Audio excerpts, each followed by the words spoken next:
আসসালামু আলাইকুম দর্শক, খয়রান গ্রামকে মাথা নষ্ট করে আপডেট দিয়ে যাচ্ছে এই সেই আপনার পদ্মা এক্সপ্রেস নৌকাটি। দর্শক, কেমব্রেই দিন যাচ্ছে, কেমব্রেই পদ্মা এক্সপ্রেসে কিন্তু আমরা নিত্য নতুন বিভিন্ন ধরনের জিনিসপত্র আমরা লাগানো দেখতে পাচ্ছি। দর্শক, শুধু নাইজেরিয়া থেকে আগত সেই লোহা কাঠ কিন্তু এই সেই পদ্মা এক্সপ্রেসে লাগানো হয়েছে।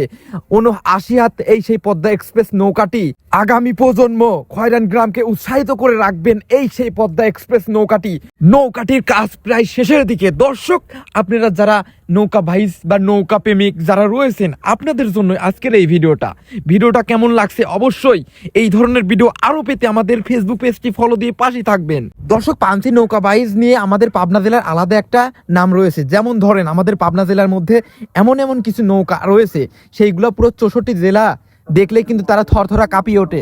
যেমন দর্শক, আমাদের পাবনা জেলায় রয়েছে বস্তালেখত এক্সপ্রেস এবং নিউ সার্বিটা এক্সপ্রেস, এবং আমাদের খয়রান গ্রামেই কিন্তু দেখতে পাচ্ছেন পদ্মা এক্সপ্রেস। এরকম হিটার কিন্তু নাম না জানা আরো অনেক নৌকা রয়েছে। আমি হয়তোবা এই মুহূর্তে বলতে পারতেছি না সব নাম, কিন্তু যারাই রয়েছে একদম ফাটাফাটি টপ নচ। দর্শক, আজকে আমি অনেকদিন পরে খয়রান গ্রামে এই পদ্মা এক্সপ্রেস নৌকাটি দেখার জন্য এসেছি, এবং এখানে আমি এসে যা দেখলাম, প্রায় অনেক গ্রাম থেকে এই নৌকাটা দেখার জন্য এখানে ভিড় জমায় প্রতিদিন।